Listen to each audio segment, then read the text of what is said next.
Welcome to our DLI winter webinar on professional learning. Today is Thursday, February the 11th, and we are recording our broadcast today to post as part of our archives.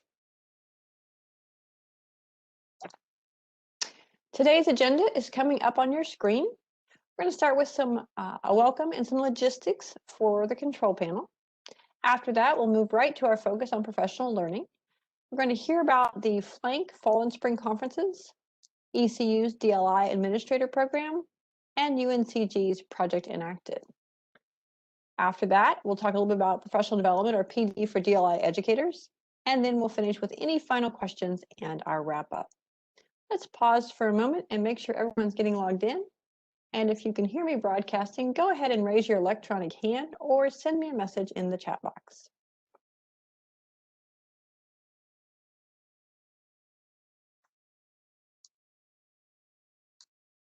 Great. Thank you. Well, let's go ahead and jump into our welcome and logistics. We have a variety of presenters for you here today. I'm going to start in the bottom left corner. My name is Anne-Marie Gunter. I'm a World Languages Consultant at the North Carolina Department of Public Instruction. And I'm one of the co-leads here for our Dual Language Immersion, or DLI, team. Right up above my name on the screen is our first presenter, who's from FLANC, the Foreign Language Association of North Carolina. Charlotte Hancock is with us today. She's the second vice president of FLANC, which means she's the chair for the FLANC Spring Conference that's coming up, and she's part of the FLANC Executive Board. Going over to the middle, we'll have three presenters today, including my co-lead for the DLI team at the department, Ivanna Anderson. She's an ESL Title III consultant, and we work together on a lot of initiatives for dual language immersion, as well as things like our Global Languages Endorsement for the state, our Seal of Biliteracy. We'll also have with us today, who are participants, are graduates of the ECU College of Education program for the DLI Administrator Certificate, Dana Greene from Catawba County Schools, and Maggie Yancey from Wayne County Schools.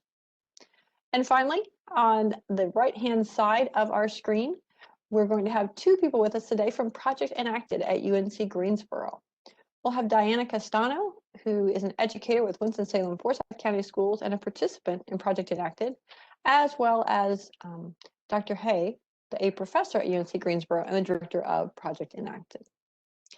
We have quite a lineup today, and we hope you'll learn some information about professional learning opportunities that you can use. Let's take a look at our control panel right now.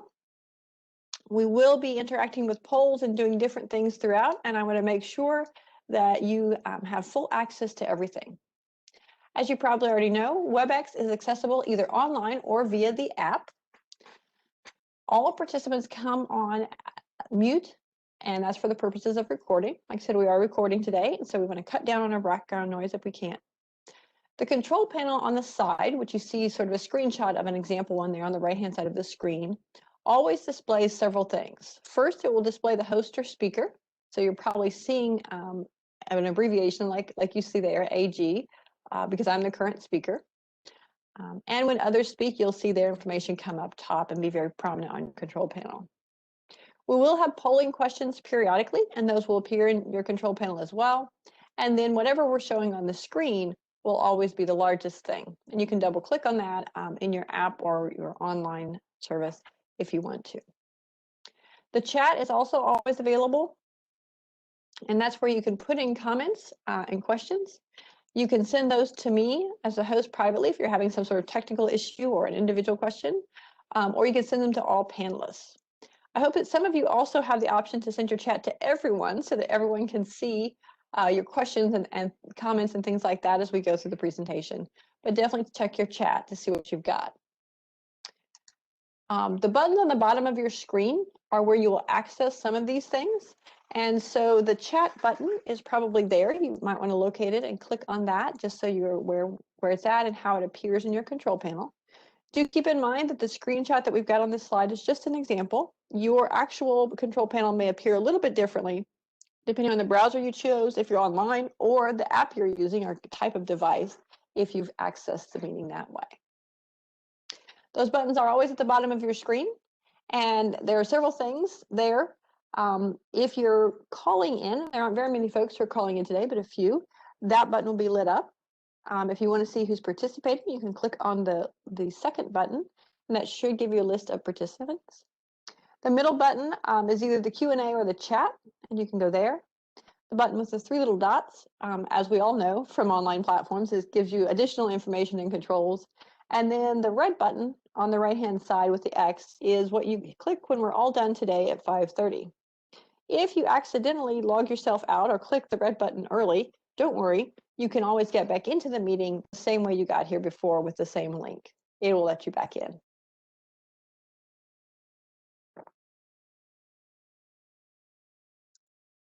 All right, so as part of our welcome, we always like to know what your motivation is today. So we're going to ask you, why did you join the broadcast today? This is our first polling question, so I'll go ahead and open that up so you can respond to it.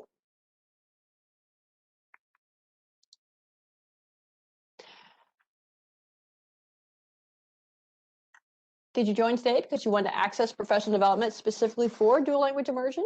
Did you join because you wanted to earn 2 contact hours for license renewal? Are you here to gather information to share maybe with your program, your team, your school, or your district? Did you join today because you want to learn about resources for DLI programs? Do you need to ask a question about DLI programs or policies? Or do you want other educators across the state and beyond about DLI questions? This is a check all that applies, so please go ahead and put your answers in.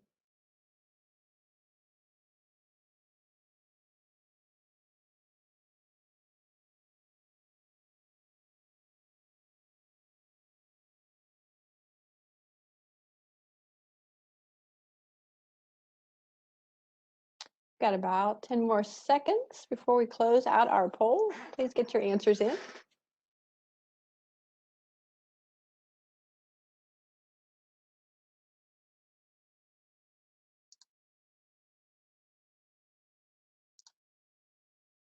All right, I'm going to go ahead and share the results with everyone so that you can see them too.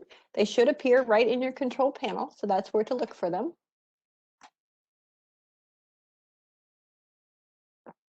It looks like there are quite a few people here to gather information to share with others, maybe your program, your team, your school, or your district, and about the same number who want to learn about resources for DLI programs. So that's always a great reason to join today. We also have about 10 people who are here today because they just want to access professional development designed specifically for dual language immersion. And we have a few who are here to earn contact hours for licensure renewal.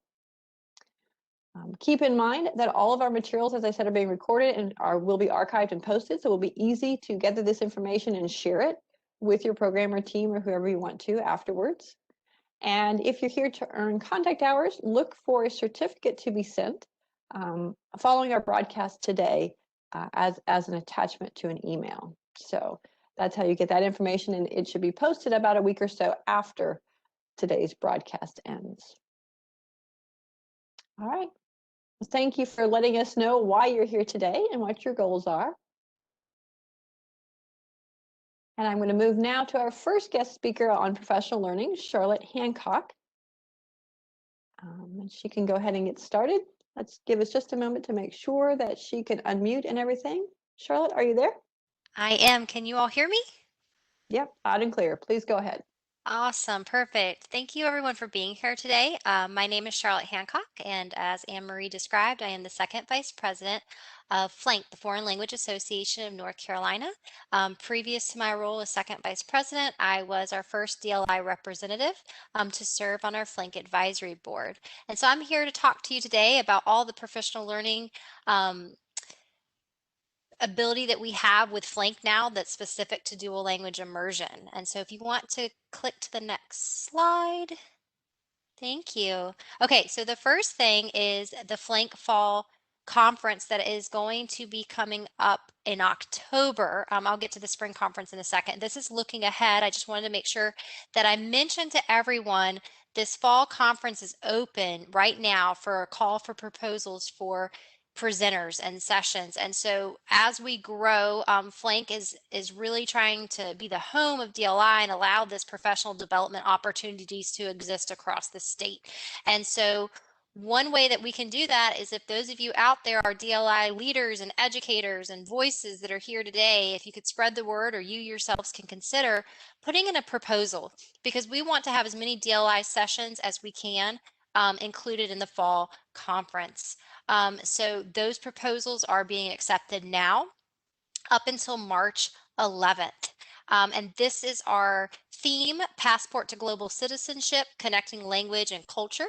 And so I just kind of snipped something from the FLANC webpage. This is for, if you go to FLANC's main webpage, flank.org, and then you can go into different tabs for conferences. So this is under the fall conference. And this is just kind of a bit more of an explanation just to kind of show you in case you had questions. But please consider putting in a proposal to present. Right now, the plan is to be in person in Durham. However, we know that we're in a very different situation. And so we do plan, as it says here, to come back together and make a final decision on that sooner than later. So please, please, please, if you're not the one that puts in the presentation proposal, talk to somebody else that you know is a leader out there that people need to hear their voices right now. And we can move on to the next. Oh, sorry, go ahead. Did you want to say something, Anne-Marie?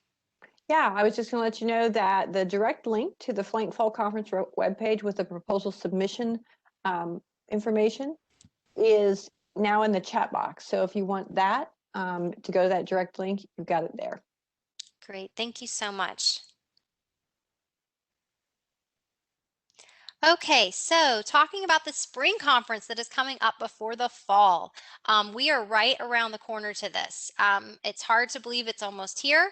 We've been planning for this for so long and just trying to get everything organized because it is virtual. So it makes it a bit different than our typical spring conference, but I am proud to announce that we are still going to be able to host our DLI site visits right before the conference. It's going to be virtual, which has been, we try to look at the positive right now amidst other things going on that are always challenges. And so one positive that has come from this is because we're virtual, we have been able to get site visits across the state. And so I wanted to make sure I talked to you about that. So we have the Best of FLANC is our theme for the spring. So we bring back the best presenters from the fall, including our world language presenters. And we also bring on some very special DLI presenters, and some of which are here today, that will be giving some amazing sessions. So our spring conference, I'll go a little bit more into detail in the next couple of slides, but just know that's February 26th is the DLI site visits, and the virtual conference is on Saturday, February 27th. And I'll go into more details in the coming slides. So we can go to the next one. Okay, so this is just kind of a snippet from our website just to kind of help you know where to go to find more information. So again, if you go to flank.org, but then you go specifically to the conferences in the spring page, which Anne-Marie has graciously put for us into the chat box, it will take you to a page that looks like this. And so you can click on the different spots there where it says for more information about the conference, click here. There is a ton of information there, including our program conference schedule, including every single session that we're offering and a description and who's the presenter. There's information about the DLI site visits, our keynote speakers. There's an overview as well of the schedule for the timing. And you can also, you'll see register. There's a place to hit register and you can go ahead and register for the conference. And we can go to the next slide.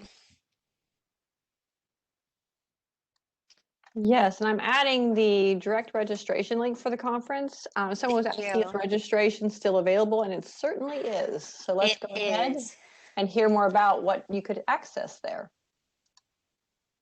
Okay, so these are the descriptions that we have for our DLI site visits. So as you can see, we are able to offer site visits, 7 different site visits, and we're so excited. It's across the state. I've put some approximate times there. We're still making sure that we are double confirming every single thing with the schools, but that is the approximate time window. They're in the mornings. Again, it's virtual.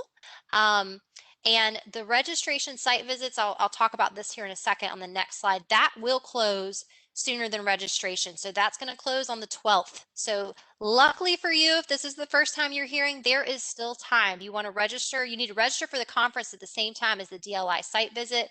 The site visit is an additional $10, but you will get to go into the actual schools virtually and have a sneak peek of what's going on. It's an amazing experience. I myself am going to attend one. I'm looking forward to learning from what schools and districts are doing currently to support students in DLI atmosphere virtually. So I'm very excited. The descriptions again are on the website if you click on more details, but I wanted to present them here for you and just give you a second to kind of look at it to see maybe which one is best for you, for your environment and what you would like to learn. So I'll just give a few seconds to kind of look this over.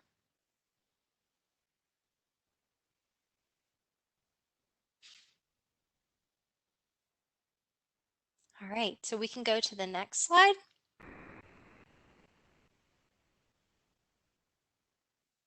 All right, so some more just basic information. The conference itself, just so that you understand it. Again, registration is up into the day. It's going to be a lot easier for us because it is virtual. If you will please register in advance, because we have to get you set up in our platform called Hopin and get you your virtual invitation. So just to make sure I'm clear again, the DLI site visits is open until the 12th, which is tomorrow. So make sure you go ahead and register for the conference and that DLI site visit. Some of our site visits do have caps to them, meaning once we get enough people registered, there won't be the ability to go. So if there's one you really want to go to, don't delay, register right now or after the webinar and get yourself set up for the DLI site visit. And so with the conference, just to kind of help you understand what you're committing to, it's on a Saturday. It is virtual. It's from the time window of 9 a.m. to 5 p.m. So this is the day after the site visits. So the site visits are Friday, while the conference is Saturday. It's one day. We'll have 5 rounds, and with each round, we'll have 6 presentations per round, 3 that are dedicated specifically to DLI, and 3 specifically dedicated to world language. One thing that I'm super proud of is that these sessions are amazing, and regardless of what field you teach in, you could probably find any of those sessions that you think would be interesting to be able to attend. I'm really excited too to say that we have a lot of sessions that are just specifically geared to linguistically diverse students, our emerging bilinguals. So that is also exciting to have. There's 30 total sessions, so 15 world language, 15 DLI. There is the conference program schedule that's available. I don't know if you're able to put that link in as well, Anne-Marie. That would just take them straight to the program conference schedule, giving kind of a description, but if not, it is available on the web page. Yes, thank you, Ivanna. That's right. There's going to be a specific ELs and DLI session. And so you saw the topics there as well. Oh, thank you. So if you go to, yep, and then you'll hit click here where it's purple. Thank you. And so this is what our conference program looks like. And so we have, that's an overview. And then after that, for each round, we have all the different sessions descriptions.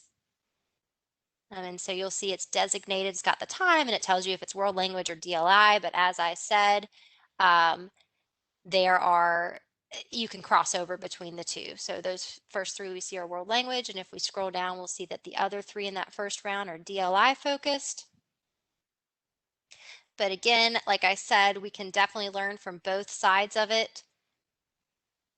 I always kind of see it as the world language can get some of that content if they go to DLI, some of the social equity, and then the DLI can really work on that proficiency, getting that language proficiency by seeing some world language strategies. So I really enjoy this conference of being able to have all of us together. So there you'll see Ivanna and Joan. Anne-Marie's presenting with Ivanna. Anne-Marie has a world language session. We have just, like I said, I've seen some other people that are here today with us that are also going to be presenting. So it's pretty exciting. We have a really great conference scheduled. Yeah, and just a couple of notes. This conference program is available simply as a Google Doc, as you can see. So on the left-hand side there, you can probably see that they've got it structured so that it's clear in round 1 what sessions are going and in round 2. And so you can click through easily on this conference program and find what you need throughout the day. Thank you.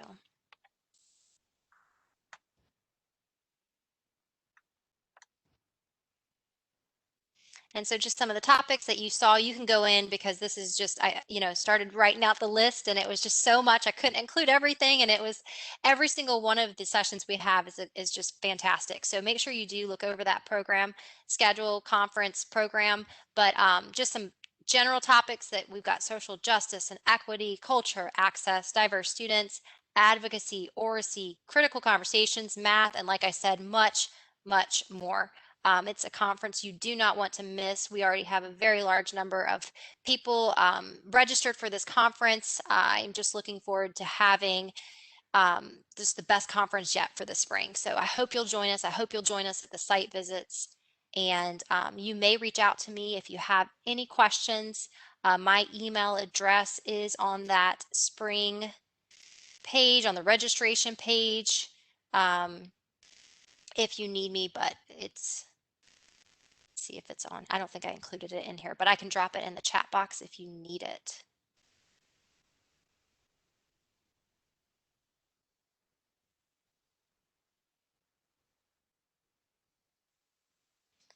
I believe that was my last slide.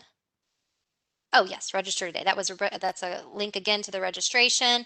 Just a reminder of our DLI site visits. They do close the 12th, so go ahead and get registered for the conference and the site visits. And a reminder of when that is actually taking place: on Friday the 26th of February and Saturday the 27th is our conference, and all of it is virtual. You notice I keep saying that, but it's just hard and confusing. Some people keep saying, well, how am I going to get into these schools? And it's just a reminder, it is virtual, completely virtual, all of it.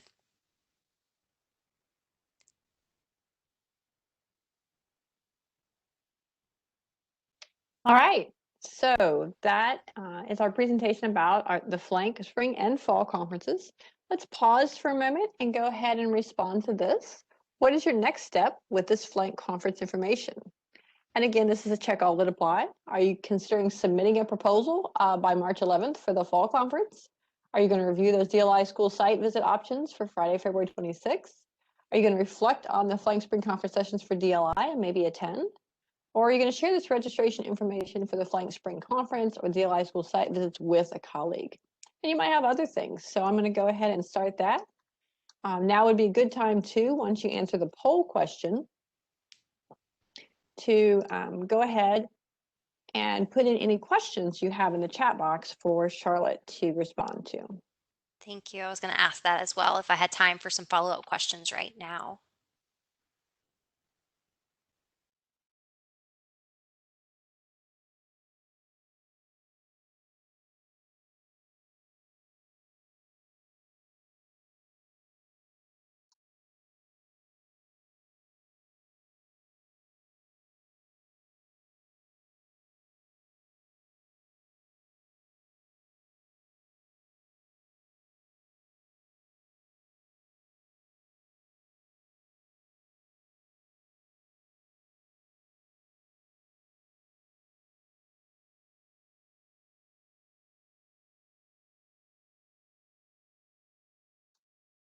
Got about 10 seconds left for the question.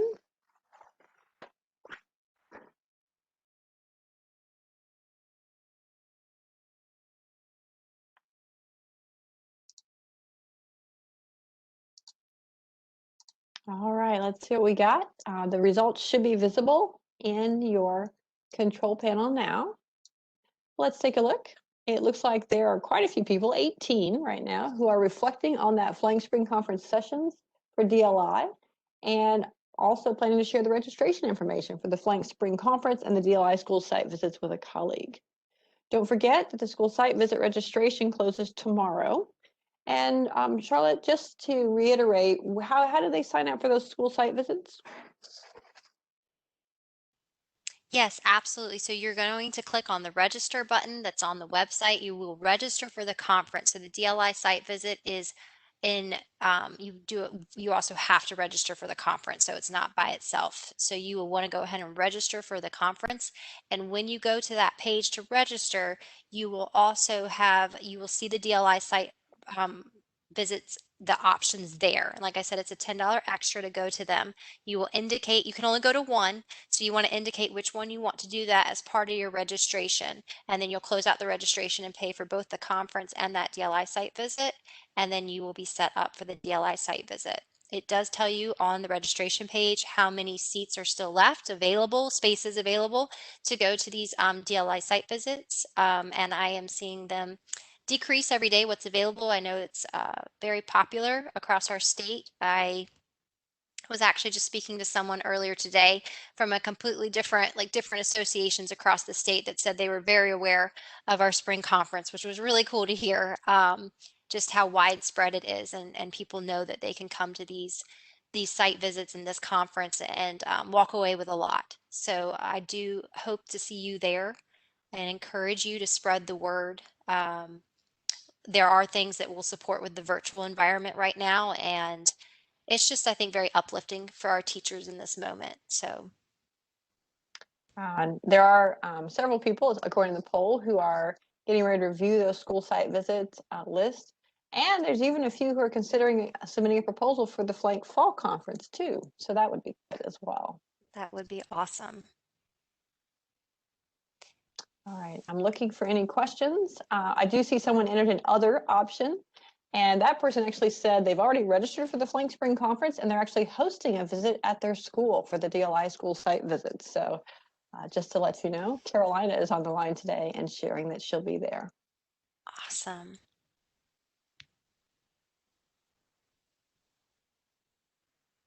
All right, this is just a reminder that you can add any questions you have about what Charlotte's been presenting.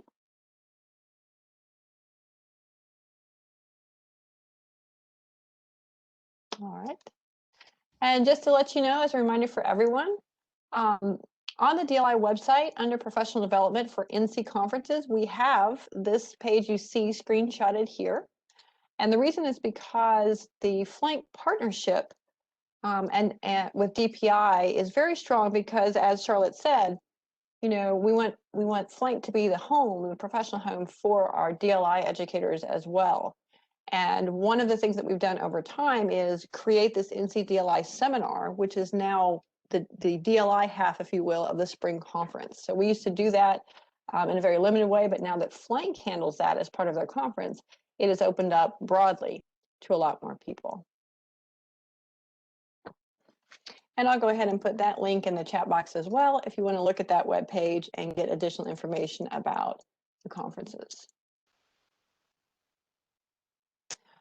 Charlotte, one question I did get just sent to me privately though, is since this is a virtual conference coming up, will the materials be available afterwards somehow? Yes, the plan is to do the same that we did in the fall, where the sessions are recorded and then they are released to those that were like that paid to be registered. So it's actually a really cool opportunity, because then you have the ability, and it's on the registration page, it talks about this as well. So you may not even be able to get to every session, but you have the opportunity to view all of them. Excellent. Okay, so lots of materials and resources available for us. All right, I'm taking one last look to see if we have any questions for you. I don't see anything right now. So thank you, Charlotte, for joining us today and sharing about the FLANC Spring Conference and the Fall Conference as well.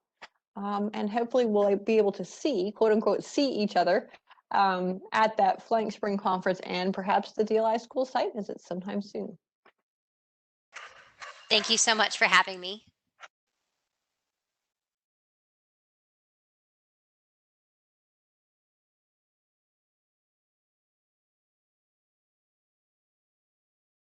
All right, and as we work behind the scenes to shift over to our next guest speakers, one of the things that we've added, because this has been an interesting year, are some things to help give you a break as a teacher.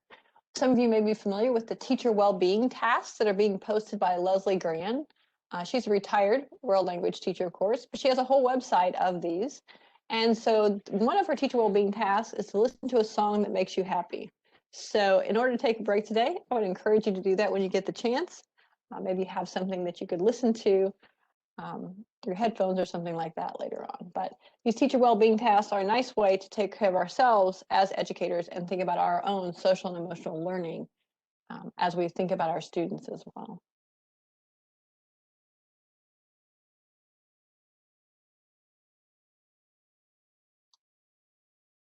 All right, it looks like our guest speakers for the next section are here and ready to go. This professional learning section is going to be about East Carolina University's, or ECU's, College of Education Dual Language Immersion Administration Certificate Program, which has started several years ago. And so we're going to hear today from some graduates of that program, like Ivanna Anderson and Maggie Yancey, as well as current students like Dana Greene. So I'll go ahead and turn that over to them to get started. Hello, hello, it's Ivanna Anderson. I would love to see if we can hear Maggie. Maggie actually is in a car today, traveling, so I'm going to be doing some of the slides for her, but I'd like to see if we can actually hear her. Maggie, are we able to hear you? I currently do not see Maggie on the line, but I will keep an eye out for her. Great, because I knew that the phone might not quite come through. All right. And are you clicking for me? Yes, great, thank you.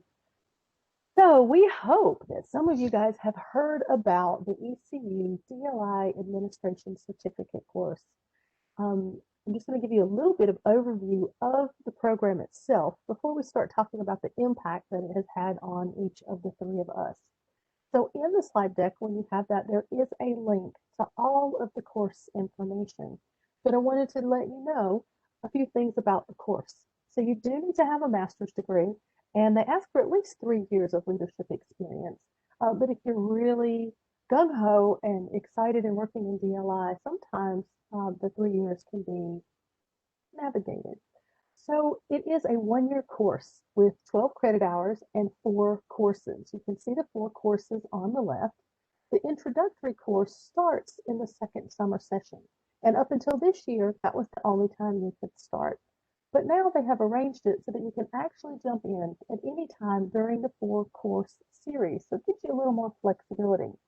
Because you do see the introduction to leading DLI programs is second summer session.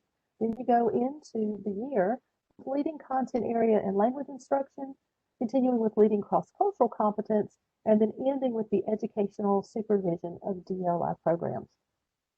So it is 100% online. I feel like Charlie here saying it is 100% online. All of the work is online, but you have the opportunity to get out in the field. At least during my cohort, we did, to get into the field physically, but now everything is online, even that part. Very exciting to know that the instructors are very experienced and maybe names that you have heard before. The instructors for the courses are currently Dr. Emily Bivens and Dr. Charles Aiken. So again, you have the opportunity to interact with people who know North Carolina well, who know DLI well, and who give you the opportunity to have everything you're doing in that coursework actually apply directly to the work you are doing. So if we go on to the next slide, we'll tell you a little bit more about our experience. So again, Maggie, we hope she's on the phone or will be able to answer some questions for you. As Anne-Marie mentioned earlier, she is in Wayne County, and I'm Ivanna Anderson. I am at DPI, and we were both part of the very first cohort that went through this program in 2017, 2018. Next slide.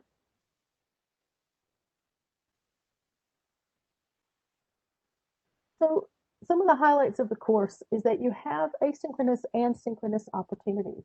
So you have the modules that you're working through at your own pace with your certain deadlines, but then you have the opportunity to actually meet with the classmates, with the professors, to do extensions of what you've done in those modules, to dig deeper into the projects and the readings that you have done. So it's a nice balance of the synchronous and asynchronous work. And even in the asynchronous pieces, you have classwork where you're working with each other. There are DLI school visits that are part of the program. For me, and I'll get to my slide in a minute, but for me, the school visits were the most exciting part. And even in remote learning, just as with the conference that we were talking about, there are remote site visits involved. And those site visits really guide much of the learning that you're doing just as much as the reading and the coursework. There is a final project that allows you to bring everything together that you've learned. And it's not just a project to see if you know what you've learned, but it's a project that you can use, again, in the work that you are doing. There are wonderful opportunities for connections and collaboration, building those personal relationships. Maggie is constantly sharing about how wonderful it is for her in her position as principal to be able to continue these relationships with people in the course all across the state. And for me, it's the same at DPI, even though the interactions are slightly different. One of the things that the first cohort really wanted to make sure happened was that we continued the relationships in something a little more structured. And so the dual language immersion leadership program began, also hosted through ECU. And that includes site visits that differ from the ones in the program, a webinar series, a Facebook group, and it is a membership application process to join this group. And if you go through the program, you automatically can join the group. But anyone who is involved in dual language immersion leadership and would be interested in getting involved in the group, you can click on that link below and get some information and do a small survey. So that's actually one of the enhancements since our first quarter. We actually started first semester summer during our cohort, and that got changed to second semester based on our feedback. So again, one of the things I love about the program and I love about being part of the first cohort is that we had a chance to help shape the program for those that came after us. So again, we just wanted to reiterate that the coursework is hands-on and truly applicable to the work you are doing every day. So I'll share a little bit on the next few slides about Maggie and the impacts that the course has specifically had on her. And it looks like Maggie may be on the phone with us, Ivanna. So I'm going to go ahead and unmute her and see if that is in fact her and that she can hear us and speak over the phone, even though she may have, let's hope, pulled over in her driving. Maggie, are you there? And Mary, can you hear me? This is Maggie. Yep, you're loud and clear. Please go ahead. Your first slide is up. The weather is not very good in Atlanta, so I just try to be mindful with the rain. I know that Ivanna is reading my slides. Ivanna, if you could please continue reading, and if there's any Q&A, I may be able to respond. Perfect. So I will try to represent Maggie well. So in this slide, we are talking about the program impact that the course has had on Maggie's work. For her, it really helped her to understand some of the things that needed to be non-negotiable in the dual language program. And for them, they determined that 50-50 time in program was going to be their non-negotiable. It also helped them to think about the different kinds of supports that they wanted to give their English learners. So in their particular program, they decided to have their ESL teachers pushing in to the program and actually have seen steady growth in the performance. When she talks about the 3 pillars in the next bullet, we're referring to the guiding principles, the dual language guiding principles. And the 3 pillars, each of those need to be evident in a program. So not just focusing on your bilingualism and biliteracy, but making sure that you have high academic standards and that the social-cultural competencies are woven into everything that's happening. So when you think of it in the essence of pillars, if those pillars are not equal and are not all there, you're not going to have a solid foundation. One of the things that really helped her was the literature review that we did during the course, as well as the resources that were provided, and then learning about and using the 7 strands of the guiding principles. So that has actually enriched what they're doing, not only in the particular program, but in her district. And I can definitely say it's enriched what we do at the state as well. So the next slide also talks about Maggie's experience with administrators and how the program, again, hasn't just impacted one particular dual language immersion program, but has helped them to structure a district vision with very specific expectations for their models. It has helped them to put strategies and systems in place as well as has encouraged them to put together a professional development plan where they are sending their teachers to different conferences and having them bring things back to share as a whole. And one of the other things this is all leading to is a plan for the district to be able to expand. So once you have your programs and your logistics in place, then you have that confidence and that ability to look into the future. So when you look at the why, it might look familiar to the last page when we're talking about biliteracy, academic excellence, and cross-cultural competencies, all put together with the why of empowering the bilingual students. So on the next slide, I'll share a little bit about me. So for me, as a DPI employee, being able to participate in this course was so powerful because I have not been in the DLI classroom. I have read just about everything out there, thanks to Dr. John LaChance's reading list. I've read everything, and I could probably tell you what's in all of these different books, but I didn't have the hands-on experience that I felt I needed to be a good co-lead at the state. So for me, the first thing that the course did was it really gave me knowledge, and that knowledge gave me confidence. And I realized I didn't turn my camera on, and I'm talking as if I'm looking at you. So I had the opportunity to truly grow in my knowledge and confidence. Then within the program, the contact with the actual programs around the state was so powerful for me because by getting out into the programs, by having specific assignments that caused me to analyze things in specific ways, I really grew in my understanding of the difference between what's in the textbook and what's really happening in the field, and seeing how each of these programs are so different. All of that work then gave me the opportunity to share the North Carolina DLI story at different conferences. And I think all of you know how unique North Carolina is with the fact that we support so many different kinds of dual language immersion programs, time-in programs, because of being a local autonomy state. So it truly enhanced my role at DPI. It allows me to collaborate at a different level. It allowed me to help guide some of the professional development that's been done. We have since created a committee on working with ELs in DLI and some other committees as part of our advisory board that without this course, I don't believe I would have felt so comfortable stepping into. And because the course was so powerful and impactful, we've actually been able to sponsor a number of educators to go through the course, one of whom you'll hear speak in just a minute. So on the next slide, a little bit more about Maggie. So supporting the program, the curriculum, and the people has all developed out of the coursework. So you can see many, many different bullets on this slide with powerful information, but notice that they have a Spanish language class. They have a math class in Spanish. They are increasing their PD. They're growing their programs. They're using data to really get what's happening as they move through the grade levels, as they're moving into their second grade cohort, the teacher observations for the data, and the fact that they're planning together, doing PLCs together, not just at the school level, but even at the district level. So it's been very powerful for Maggie, and she said she'll be able to answer some questions at the end if you want to dig deeper into any of the specific things. And notice at the top of the right-hand side that there is teacher and administrator support.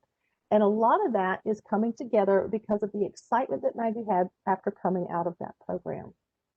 So on the next slide, for me, I just want to reiterate that what I learned impacts everything I do. I'm not sure if you can see it because I'm seeing a black bar, but what I learned in this program truly impacts everything I do, from my work with the advisory council, from my work as a co-lead with Anne-Marie. I feel like I was a much more educated, solid, deeper understanding of the world languages, one-way side of the ESL and two-way side of all of those pieces of the puzzle that I only had head knowledge. It really gave me more to work with. Working with our DLI discourse, you're getting a sneak peek of the cover of the fall discourse that should be coming out soon. Working on our FAQs that will be coming out soon as well. Our listserv, our professional development, the website, the webinars, every piece of the puzzle that I'm involved with dual language immersion has been impacted by this coursework. And so I can't speak highly enough of it. And I am going to pass the ball now over to Dana so she can tell you what things are going on in cohort 4. All right, and as Ivanna said, we have Dana Greene with us, who's a current participant in the program. Dana, have you unmuted and are you ready to go? Yes, thanks, Anne-Marie. I am Dana Greene, and I am the Director of ESL and Dual Language for Catawba County Schools.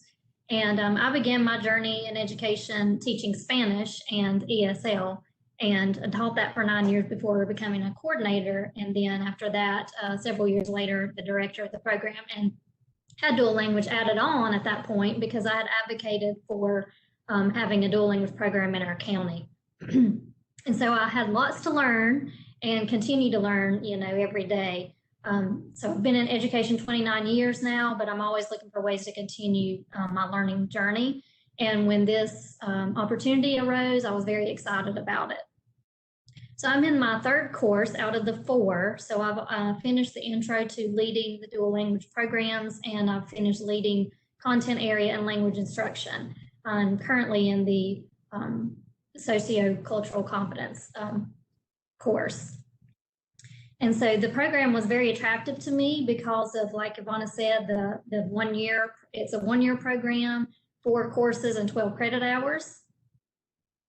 And also because I'm a pirate mom and I have a son that goes to ECU, so we're able to do school together. So that's kind of fun. But also that it was 100% online with the synchronous and asynchronous sessions where I could work through the modules on my own. And then, every few weeks we meet as a class in the synchronous meetings. And also the posts have helped me a lot too. So the meetings and the posts that we do on Canvas have just been really beneficial to me. And I've learned so much from my classmates. We get to have rich discussions about all the various topics. And our course has probably been a little different than the other cohorts because it's happened during COVID. And so that's really been truly invaluable to me because we've been able to talk to each other about how we're doing dual language during this time. And that's really been helpful because we all know it's not optimal to do dual language online, but it's definitely doable. And just having each other to talk about that with has been great. So some of the important things that I've learned in the class is how important it is to have your vision, mission, and goals for your program. And although we had a vision for our program, I learned a lot about the top 10 non-negotiables that a program should have. And so it's allowed me to look at those and see if we are meeting those in our program, and if not, where I need to go with that. Also making sure that we are fulfilling the 3 pillars of bilingual and biliterate students, making sure our students achieve high academics, and also the socio-cultural competence for our students. And that piece in particular is one that seems to get left out a lot or looked at less, and that's the course I'm in right now, and I'm certainly learning a lot about that and learning that we have a lot of work to do in that area. Part of that is elevating the status of our bilingual students in the target language, and so some things that we have done in our program is that to help elevate the Spanish, we decided to offer Spanish as one of our specials rotations at the elementary level. And so all students, all of our programs are schools within a school. And so that has allowed all the students in our school to have a part in Spanish, although they may not be in the dual language programs because they started after they were already beyond kindergarten, or they didn't get in the program, or their parents chose not to put them in the program. They're still getting a piece of Spanish in there.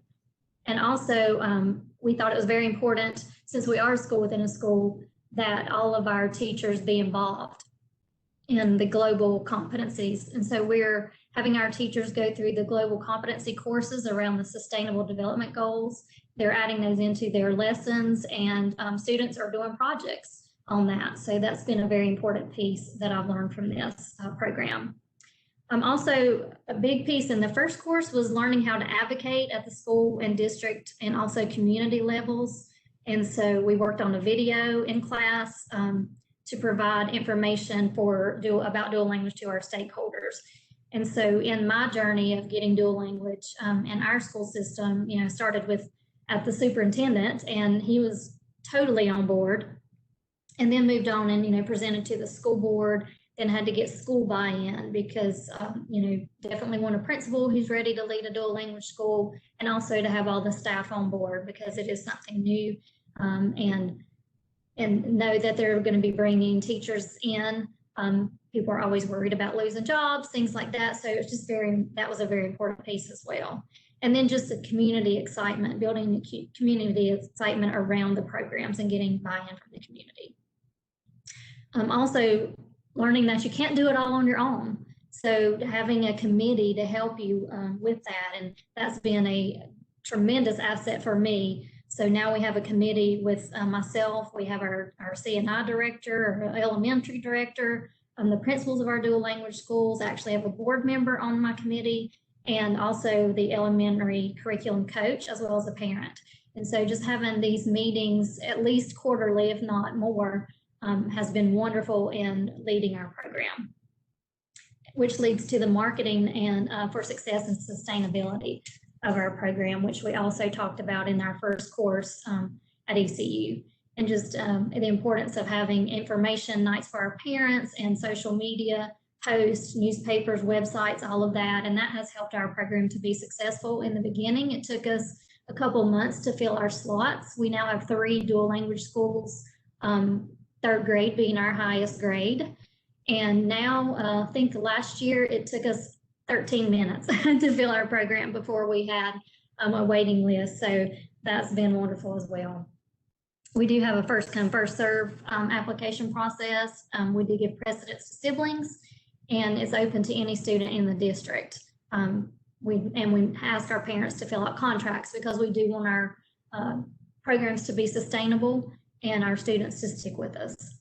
Okay, next slide, please. Another important piece that Ivanna already hit on was deciding your program types. And we have both program types in our county. We have 50-50 and also 2 90-10 programs.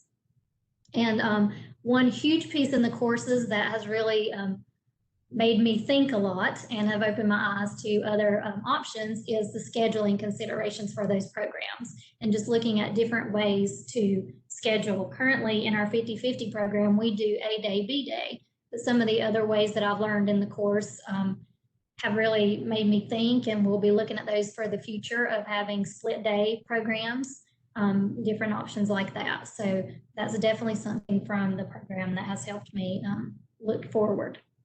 Also assessments, one of our assignments was to look at all the assessments that we have in our schools in different grades, and are we giving equal opportunity for assessing in English and Spanish. And that's been a really hard one, and that was really an eye-opener as well, looking at my long list of assessments and how many were in English and how few were in Spanish. We do the I-Station in our county in English for our 50-50 program. We do it in Spanish for our 90-10 programs. And so for the English portion, we're able to, look at how they compare to the other students in the school in the traditional programs. But for the Spanish, that's a little bit harder. So we're now able, since we have 2 programs, to compare those 2 programs, but it does make it a little more difficult. We also do the Apple in Spanish in certain grade levels and Case 21 in English in certain grade levels, so we can see how our students are learning in English. And we try to do some high frequency word list in Spanish so that we can see how our students are learning Spanish. That gives us another opportunity there to see their growth. But definitely this is an area of growth for us. And so this course has helped me see that. A review of programs based on the 7 strands of guiding principles that Ivanna spoke of already. That is something that we're having a chance to do through these courses, and I'm getting to see where we're good at things and where we're not so good at things. And so it's allowing me the opportunity to go and talk to our stakeholders and talk to our principals and try to make some changes that are needed.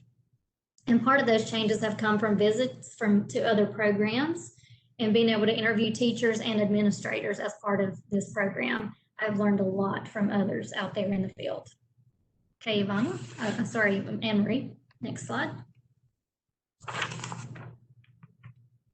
Okay.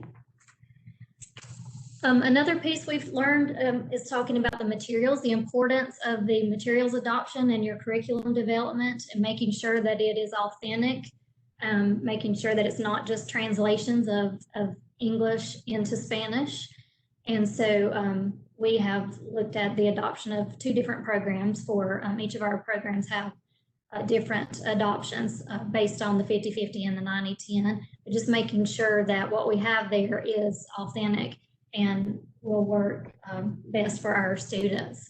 And part of that is, you know, trying to build a classroom library and a school library, because that was something that I could see going through these courses that we really needed to improve on, of having some literature in our schools that was a reflection of our school population.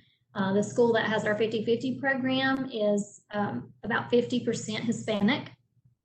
And so that's really important in that school, that we have, you know, materials that our students can see themselves through.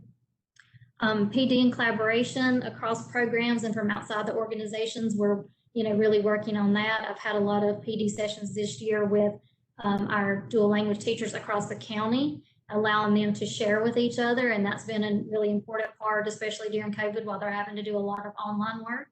And so just looking more into what I can do to help them PD wise. And I've actually gone to WIDA and to La Cosecha, and those have been great conferences to go to and learn from. So I definitely highly recommend those. Also trying to build a bilingual and multicultural staff throughout our schools and the county. So our teachers we bring in for our dual language programs are definitely, you know, bilingual, but we wanted to expand that beyond our dual language programs.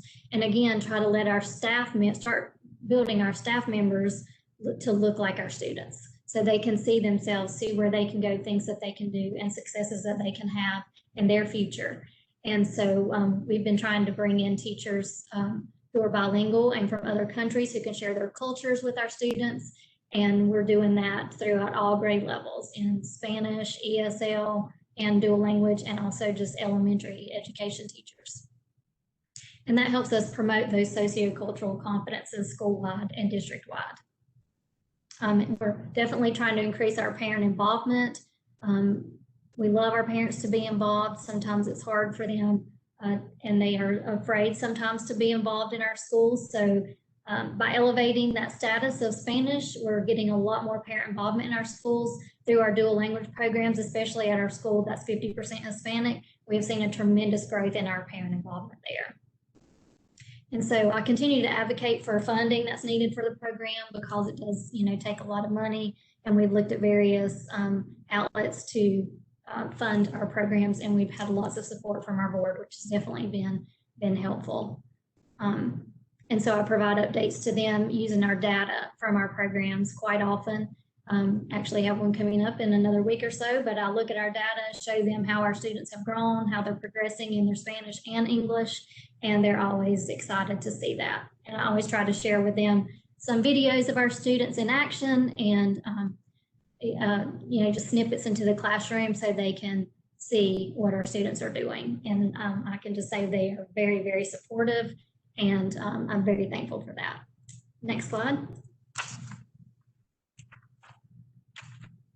So what are some current and next steps that I've gleaned from this ECU program? One is program evaluation and parent feedback.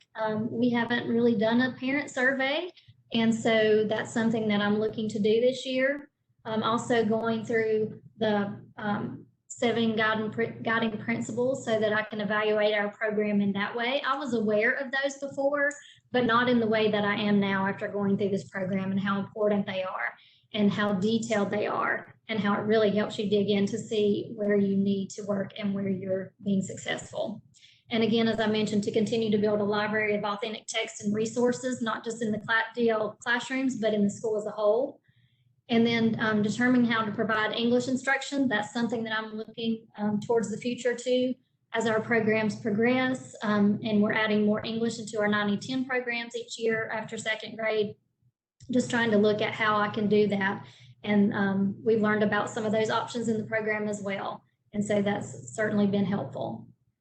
And then we're hoping to open additional dual language programs. We have 5 feeder areas in our district, and currently we have a dual language program in 3 of those, but we would like to open up 2 more, one in the 2 additional feeder areas, so that we have, you know, equal access to all of our students across the county. Even though they can come to our dual language schools we have now, they have to provide transportation and things like that. So it may be a little further away for those 2 feeders that don't currently have programs.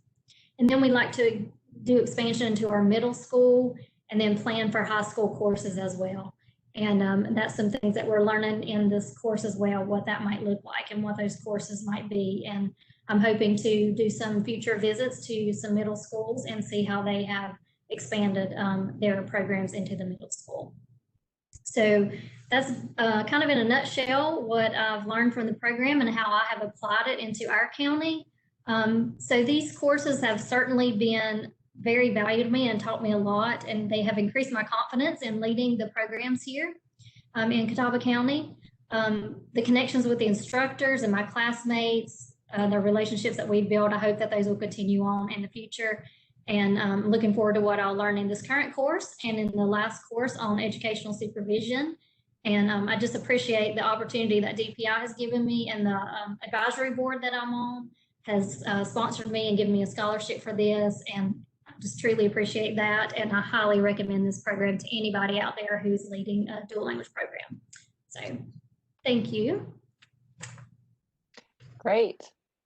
Well, thank you very much. And I'm going to pause here for a moment because we've actually got several questions in the question box. But before we get to them, you know, we are speaking specifically about this ECU DLI Administration Certificate Program. You see on the screen links directly from their website to get more information if you're interested in them. I will go ahead and put that in the chat box as well, so that you can access all of that and the links as you need to. For all of our speakers, though, we've got a couple of questions here that are kind of interesting. One question is, how do you fund a DLI program at your school or multiple programs maybe within your district? Do you want to talk a little bit about how you work or how you structure DLI programs from a funding standpoint? Sure, I can talk about Catawba County. 2 of our schools that we have our programs in are Title I schools. And so our principals and administrators at the district level have decided to use some Title I funds to fund the programs. One of our schools is not. All of our elementary schools are Title I except for one, and that is one of our dual language schools. And so the district has had to put forth that money, and our board has had to agree to fund that program. And so each year you're looking at about $15,000 to set up a new classroom. So every year that we add a new classroom, we allocate that amount of money for that. And then the teacher positions are already, like in that school, he has that teacher position. So that's not really an extra funding piece that he has to have. Although sometimes a TA dedicated to that classroom is an additional expense. And so the $15,000 sets up the classroom with all the materials around the room and the curriculum that we adopt for that program. So Title I funds have definitely been used to support our program, as well as local funds.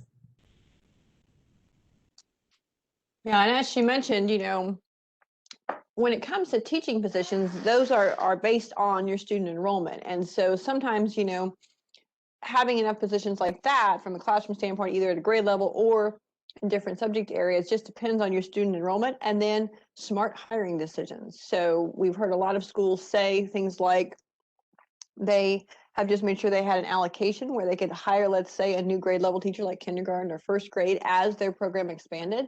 And they were able to do that with existing staff they had, and also the changes, so that you know, as people retired or transferred or went to other places, when they hired new folks, if it needed to be someone with a slightly different background, you know, still a certified teacher, of course, teaching our state standards, but who could do it, let's say, in the DLI program language, then that's what they would look for. We do have a couple other questions here about that. Yamil wants to know, how do you do your hiring process with teachers who are teaching in Spanish? We actually currently go through Participate to do that. And so they send us a pool of teachers that are bilingual, of course, and who have their certifications in elementary education. And we have committees at each school. We include our current dual language teachers so that they can interview them with some Spanish in there. And then we just go based on, those interviews is how we hire the teachers. There is obviously a fee for that, hiring through Participate, and but currently that is how we handle our hiring process. And is Maggie able to unmute?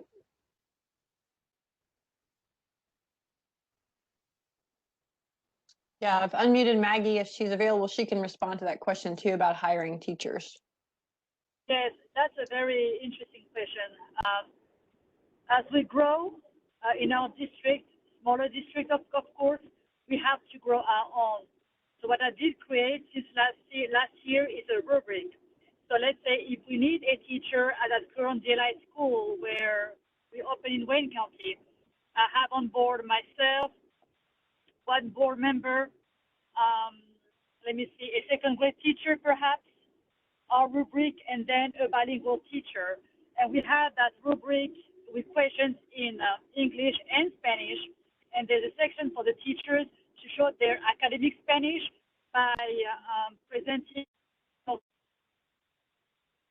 particularly what we do. We did before use Participate, and of course,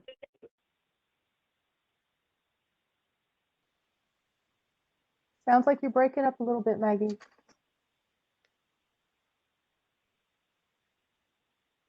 we go through follow the profile of that school. Yeah, Maggie, you may want to repeat some of that last bit about, hiring your own teachers locally or getting teachers from different sources, because you kind of cut out. Yes, I know that for our district, we will not, long term, when I check on my K-12, if we need to grow our program, we will not be able to sustain and expand by having teachers coming to our district for only 3 to 5 years. So therefore, we're growing our own. I'm seeking the bilingual students who graduate from our schools, and then when they go to a particular college, we just track them down, and then after that, we work with them during the year to train them to be teachers if they choose to do so. As of now, I'm training 3 of my TAs to be future kindergarten, first grade, and third grade teachers. So right now, I have a plan of training our own for the next 3 to 5 years to ensure that we sustain the program and they will stay longer in our district. All right. And we have another question about hiring teachers from abroad or teachers who are just here as visiting international faculty. Somebody wants to know, how does that work with the visa process, like a J-1 visa or other types of visas that might bring someone from abroad into our schools to work? The Participate will take care of the J-1 visa, and based on the country that they're coming from, they will be able to stay between 3 to 5 years. Sometimes there's a waiver that they may be able to stay in the same district for 6 years total. After that, they will need to report to the countries before reapplying to come back and work in the U.S. with us. But Participate will take care of that with a J-1 visa.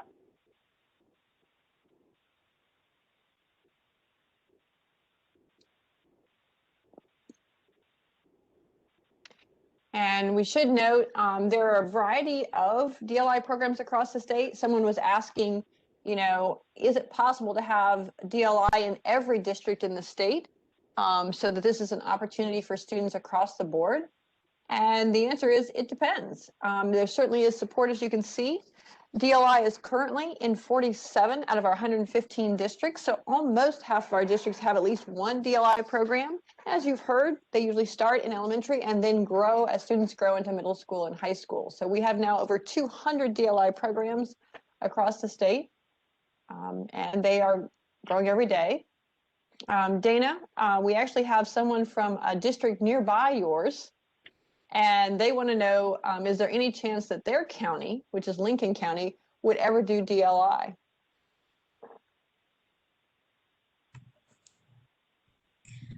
I think it would be a great opportunity for Lincoln County. They are one of our counties that borders us. Certainly, I think that would be a great opportunity for them and in that school system. And here in Catawba County, we actually have 3 school systems in our county, which is Catawba County Schools, which I'm a part of, Newton-Conover City Schools, and Hickory City Schools. And all 3 have dual language programs currently.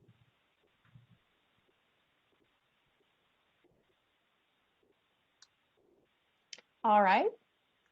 There were a couple more questions about funding, but it sounds like we've answered most of those. And several people commenting that they fund their DLI programs in their districts and schools in similar ways as you've discussed. One more question too about DLI programs is what has been some of your best professional development for your teachers or staff? And what would you recommend for PD for your teachers and staff?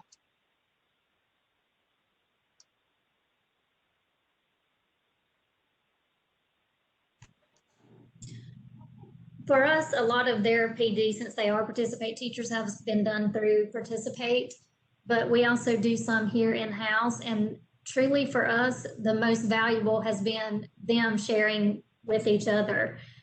This year has been amazing what all they have learned from each other. And I really didn't in the beginning have those meetings with them all together. That's something, that has come about this year. And as part of these ECU courses that I've seen is very important, because our classes are spread out across our county.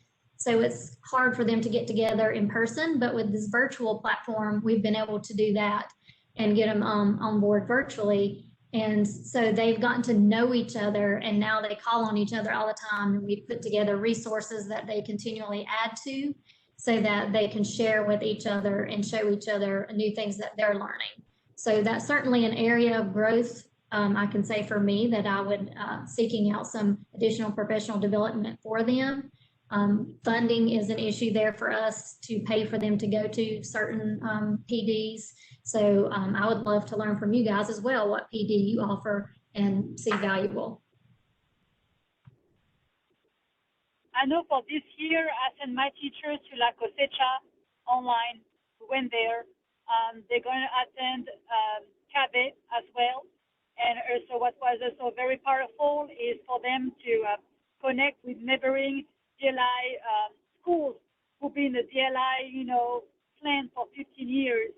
And they had a partnership and they observed DLI classroom this semester and last semester. And it was very powerful to have that connection for them to collaborate with other teachers, but being in the same situation as them.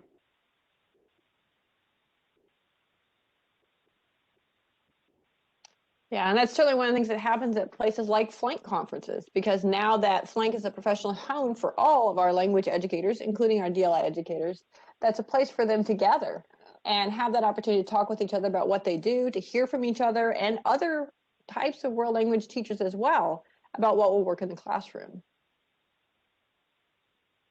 Yamil wants to know what ways you're using to connect your teachers, your DLI teachers, with other districts locally.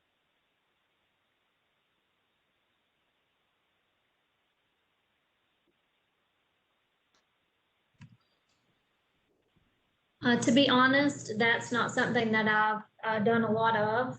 They have, just through knowing teachers through Participate, have connected with each other that way. And I have close relationships with the directors in the other 2 counties. And so I, talk to them regularly if we have questions and things like that, and have visited some classrooms. But that's something that we would like to do more of, is be able to let our teachers go out into other districts and visit their classrooms and join a collaboration group with them. But that is something that we haven't formally done.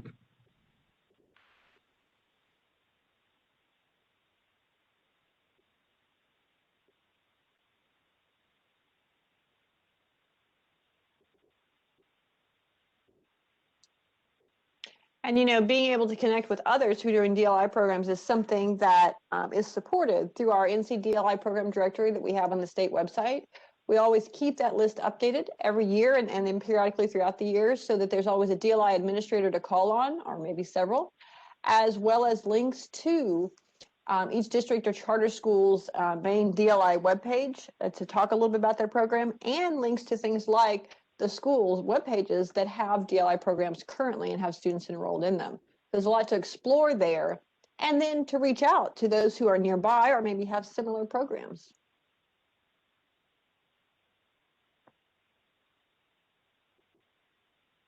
I'm going to make one last look at the chat box just to see if we have any other questions.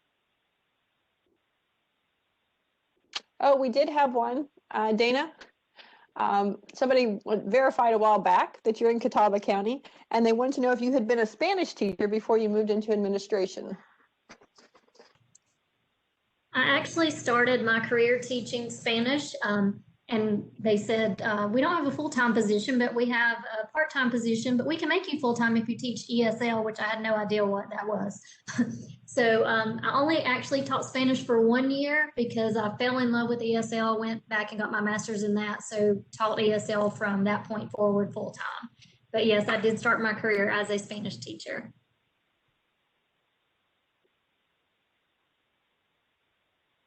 All right.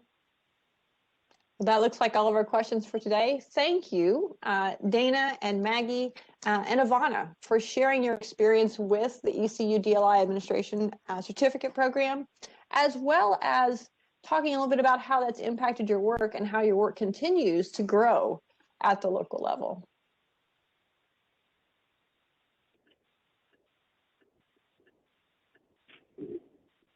Oh, we do have one last question. Sorry, before we move on. This person wants to know, what certificate will students get when they graduate? And I believe that's just a high school diploma, but would you like to elaborate on that? Is there any special recognition that you do locally for your students who graduate at any level, at elementary, middle school, or high school from the DLI program? In Catawba County, we haven't gotten to that place yet since we're only in 3rd grade.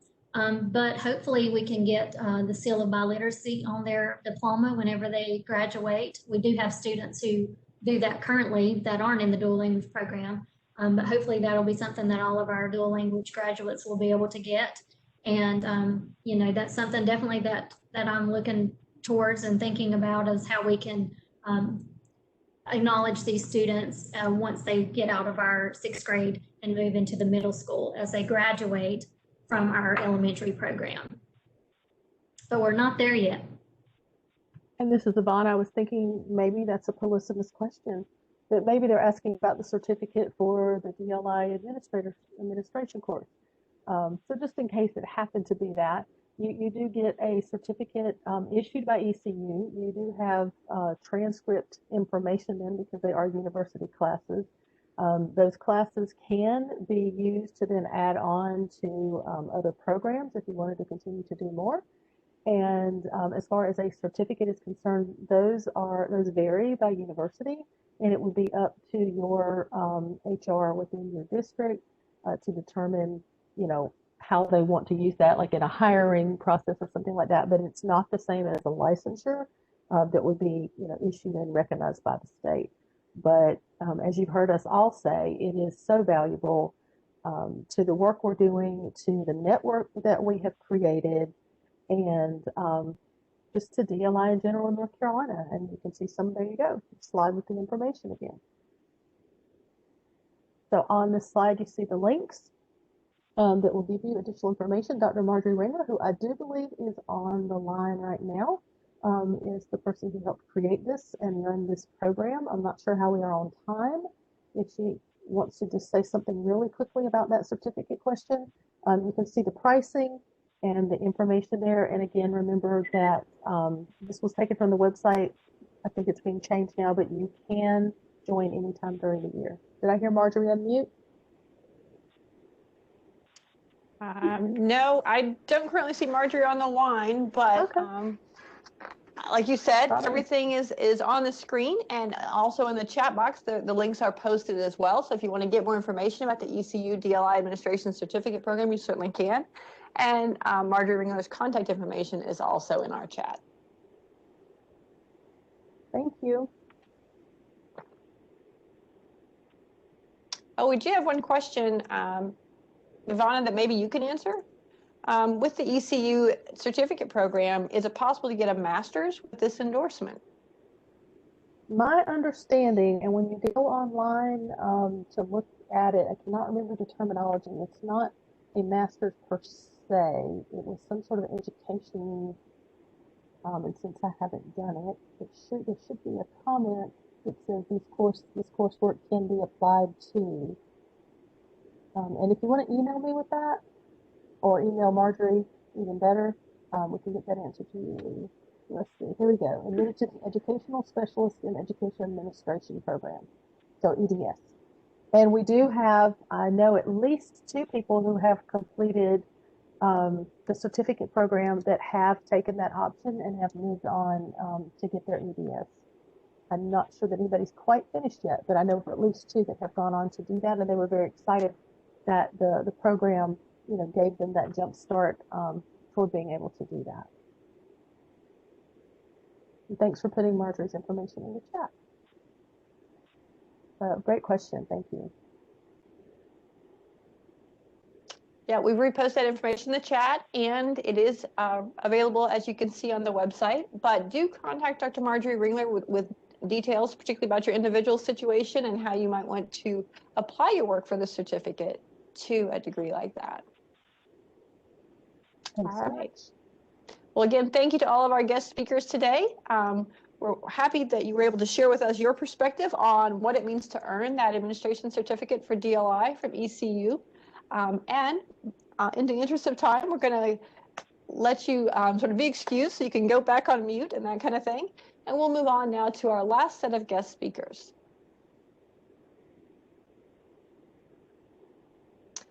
Our last group that's going to be talking today about professional learning is from UNC-Greensboro and Project EnACTeD. We have with us both Diana Castano and Dr. Hay to talk about their program. Are you both able to unmute? Are you ready? Yes. Thank you so much, Emery. I'm really glad to have this opportunity to share a little bit about Project EnACTeD. Before I start, I just want to say that this project, even though it is housed in UNC-Greensboro, it really cannot be a program taking place without the support from DPI and our IHE colleagues and local districts and schools, and also our community partners. So if Emery, you can show the next slide, I will talk a little bit about the program that we offer. So in this webinar, several of you have expressed interest in learning more about professional development resources and specifically information for in-service teachers. So Project EnACTeD has 4 major goals, and I'm highlighting here 2 goals that's related to in-service teachers. One is the online professional development, and the other is online add-on licensure. So the online professional development is self-paced professional development that's currently offered in collaboration with DPI, so through DPI's Canvas site. And there are 8 online modules that is estimated at 15 hours and 4 application tasks, which is also 15 hours. So it's a total of 30 hours of commitment. And then just like I think our colleagues mentioned, going through the ECU program, the certificate program is an online program, but you do have a lot of opportunities through asynchronous discussions and synchronous sessions to connect with colleagues and other teachers. What we have also found is that educators from the same school or same district participating in the professional development together are able to work on application tasks together. And a lot of times it leads to a significant impact in their local school and district settings. So this project is funded by the National Professional Development Grant. So with that support, for eligible teachers who participate in our online professional development and complete all the modules and application tasks, they do get a $500 incentive payment. So in addition to the online professional development modules, we also offer add-on licensure programs. So this add-on licensure was initially at UNCG, we offer ESL add-on licensure. But as many of you know, that there's an increasing number of DLI programs in North Carolina, and there's really a need to support DLI teacher preparation. So building upon our existing ESL add-on licensure, we did add some of the DLI coursework to support teachers who are also working with students in DLI classroom settings. So you can see the coursework listed here. The first 3 courses has more of a focus on ESL, and the last 2 courses focus on DLI instruction and assessment in both ESL and the DLI settings. Now, with that said, I want to also emphasize that the online professional development and the online licensure program are not only for our ESL and DL teachers, so those who are already working in ESL and DL settings. We actually have a lot of educators working in other classroom settings, but have English learners or dual language learners in their classroom participating in this as well. So with the support of the grant, like I mentioned, for the online professional development, eligible teachers get a $500 incentive, and for the add-on licensure, the grant is able to cover all the tuition. And just like the ECU program, this add-on licensure program, the 5 courses can be counted towards the Masters of Education program as well. So on the next slide, I'm going to share with you a little bit of our impact. So we do have this project is from 2017 to 2022. And we used the 2017 to 2018 as our planning year. So several of our colleagues on this webinar here actually served on our planning team. So we really appreciate your input as we designed these programs, professional development, and our coursework. So far from 2018, we start to offer all the programs. To 2020, we have had 64 professional development completers and 25 add-on licensure completers. And our completers, as you can see from the evaluation, are very satisfied with the program.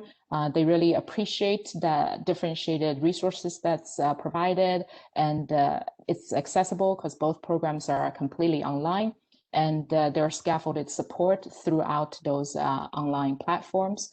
And we also have found that a lot of our teachers reported their development of knowledge in terms of human capital and social network. So the social capital development is really pronounced based on our participants' feedback.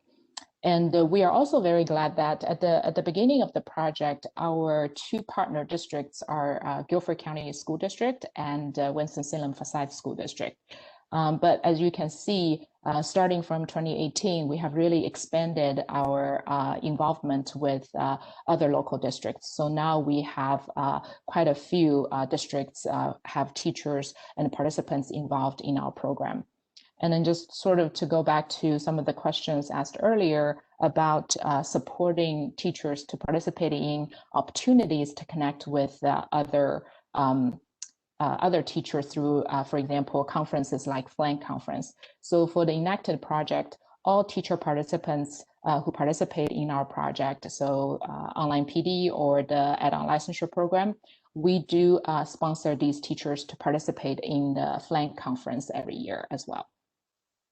So on our next slide, I think Diana is going to talk a little bit about her experience and the specific impact in Winston-Salem, Forsyth County. Hey, good evening, everybody. Can you hear me? Yes, you're loud and clear. Go ahead. Awesome.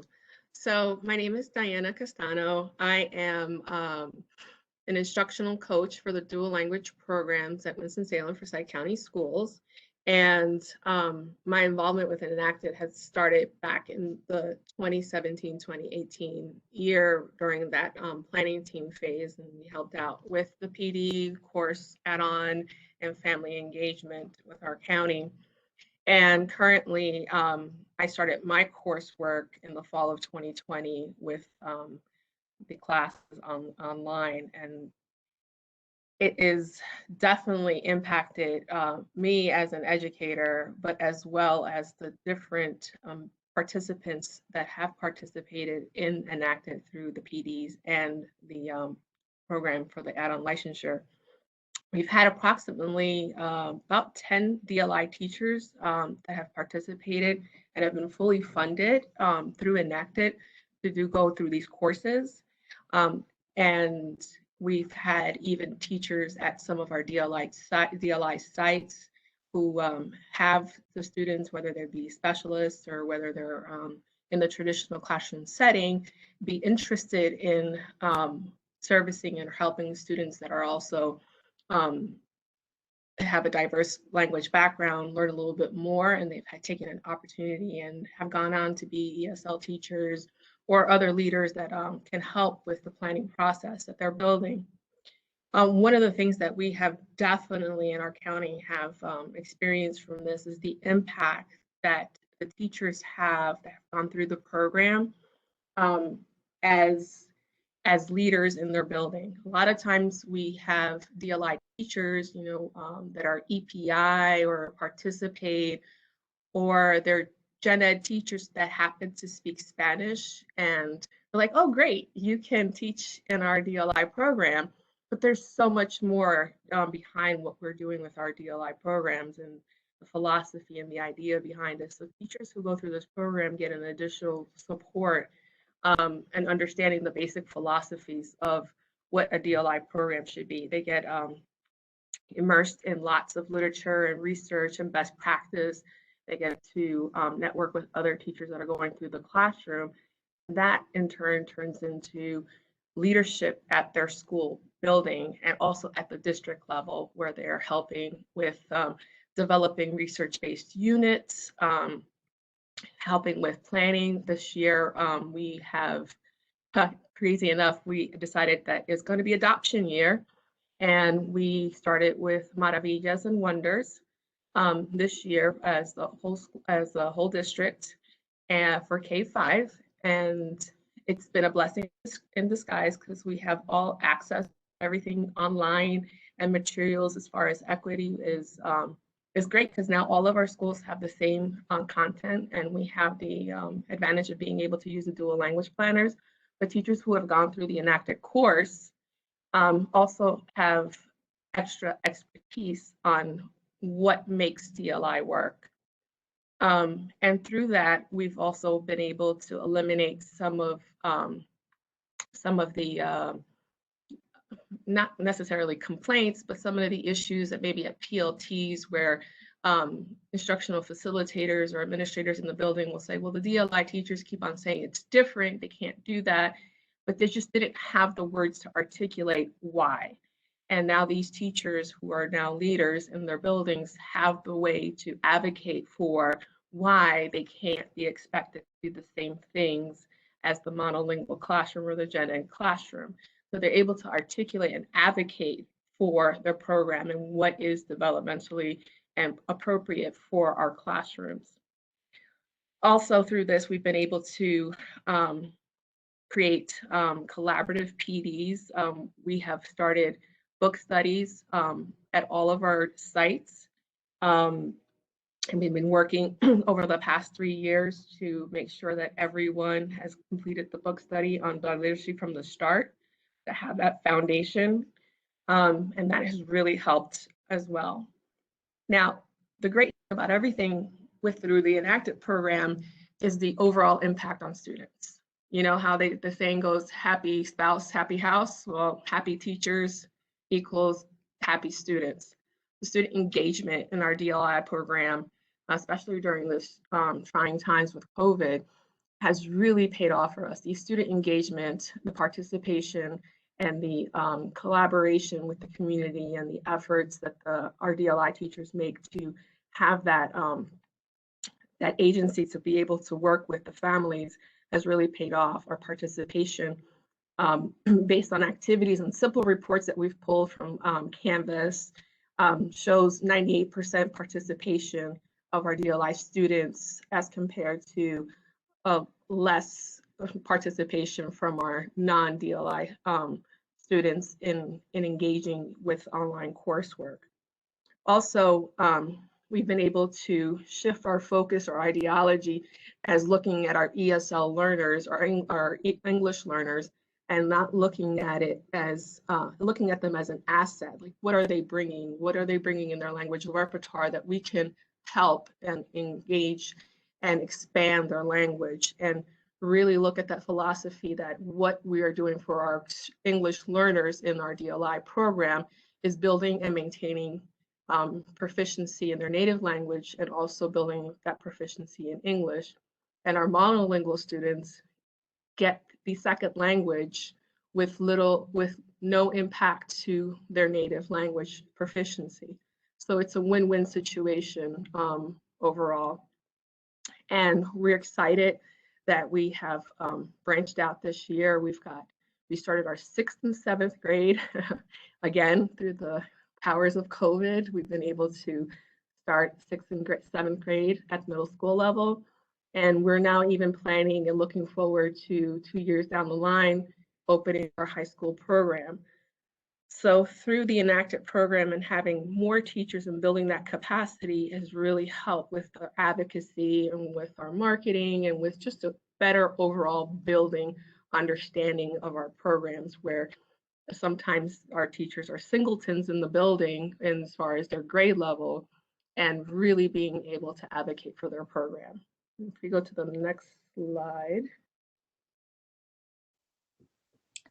Yeah, this slide just shares a little bit more about the collaborations that through EnACTeD, the district and the university are able to form. So as I mentioned earlier, so the 2 goals, the online professional development and the online licensure, are the 2 goals related to in-service teachers, but we also have a goal related to pre-service teachers.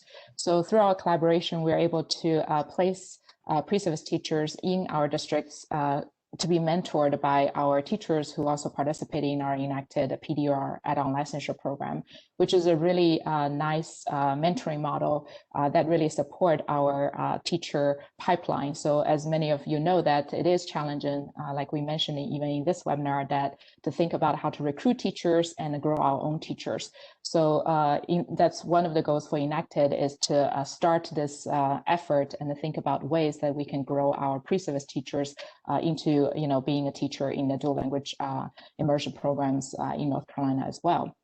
And then one thing that we are excited about this year is also with Winston-Salem Forsyth County School support and the assessment team. We are actually going to spend our spring semester look at some of the DLI student data and really to tease out the specific impact of DLI programs based on the student data. So hopefully, we hope that this project also give us some more insight into ways that we can look at data and use data to make data-informed decisions related to DLI programs. And finally, I'll let Diana share more about this exciting project we just recently learned that's funded through CDLC called Educator Learning Community. Diana? This is something near and dear to my heart, as something that as an immersion teacher myself that started at Jones Elementary 20 some odd years ago,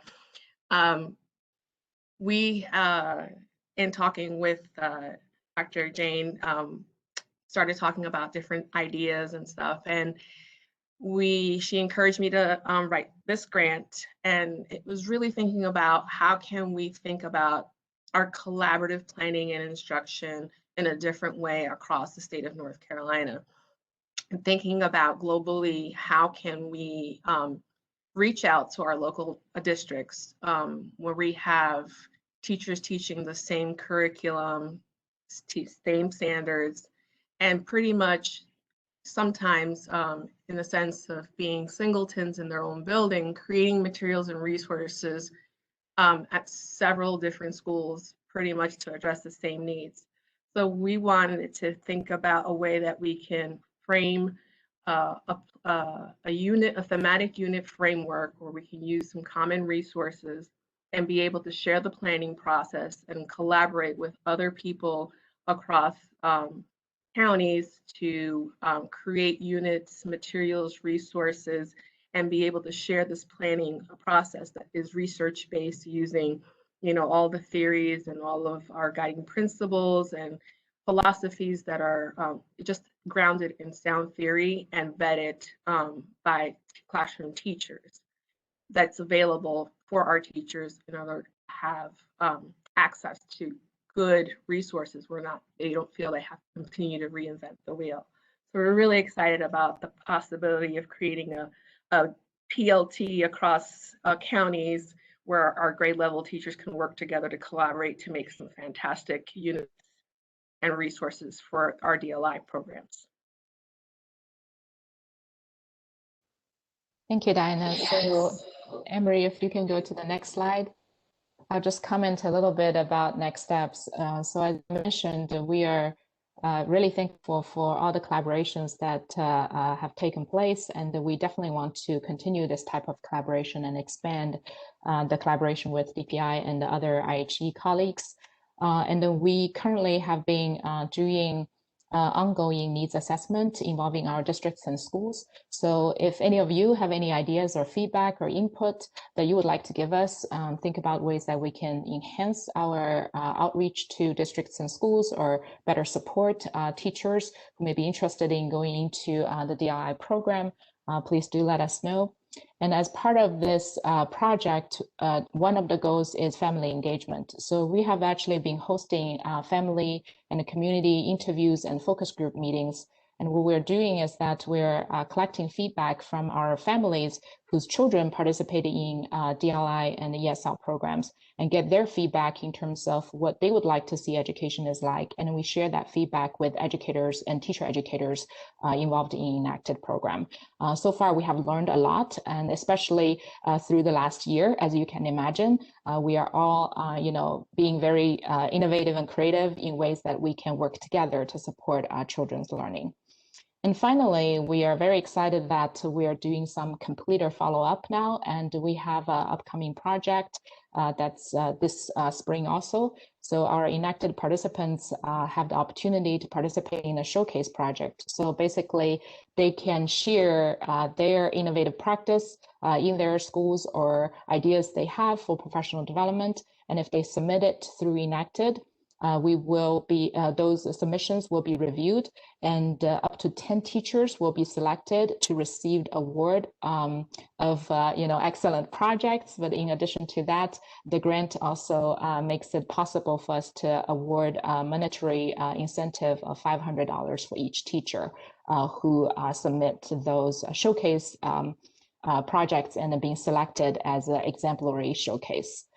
So here is just one example of one of our teachers who's already submitted the project, and this is a kindergarten DLI classroom, and that's submitted by a teacher from one of our partner schools from Hunter Elementary. Yeah, so this is our website. Thank you, Anne-Marie, for pointing that. So this is just an example of that. And if you have participated in EnACTeD, and if you would like to participate in a showcase, you are certainly welcome to. And if you haven't participated in EnACTeD yet, know that we do have the professional development opportunity and also the add-on licensure program. If you're interested, please feel free to share with your colleagues in case they're interested in attending EnACTeD as well. Thank you so much.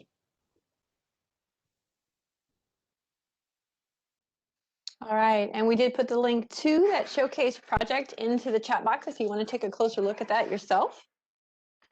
I will move on now to our discussion for this section. I'm going to take a look and see what questions we have for Jane and for Diana about Project EnACTeD. I see that Jane has added her email address to the chat box. So if you want to contact her with questions, you can. And certainly the Project EnACTeD webpage is also in the chat box. If you want to find out more about it, you can go right to their website and look through things in detail that she and Diana shared about Project EnACTeD. All right, I'm looking for questions in general. Oh, and I see Diana has also added her email address to the chat box in case you want to reach out to her directly and ask questions. Thank you.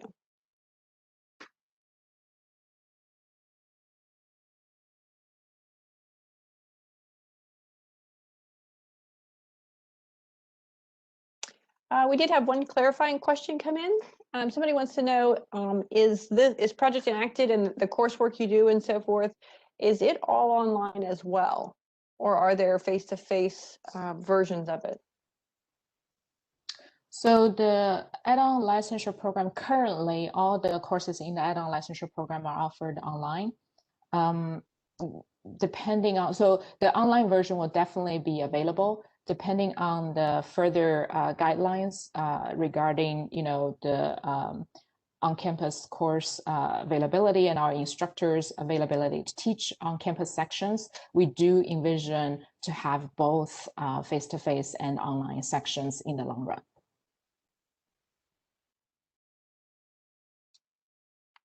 All right. I don't see any other questions, but someone has commented. Leslie has said this is a great resource for people who want to know more about teaching ESL, as well as learning about DLI with the courses that it has with that and all that those entail, all those language learning environments.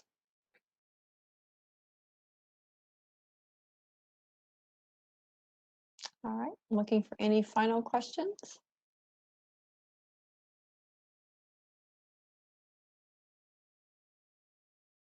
All right. Well, thank you very much, Jane and Diana, for sharing about Project EnACTeD today. It sounds like there's a lot happening with that and a lot of ways for people to get involved.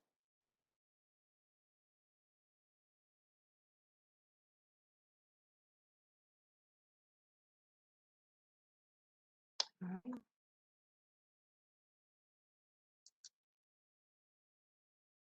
Because of time, we'll go quickly to the next part, but I do want to stop and thank again all of our guest speakers who've been with us today.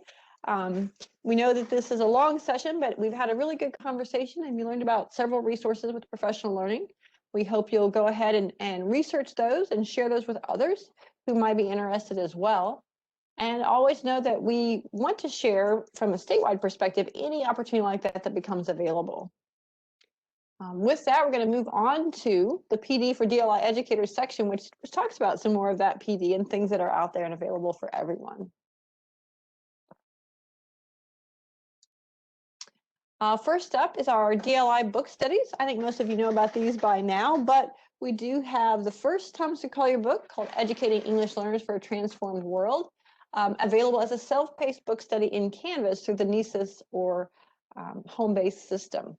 Anyone can enroll in that and earn 1 CEU through that self-paced course. And if you'd like to offer it as an instructor-led course in your school or district or program, or if you're not in North Carolina's system like that, you can download the course actually from Canvas Commons as well. It's available for free.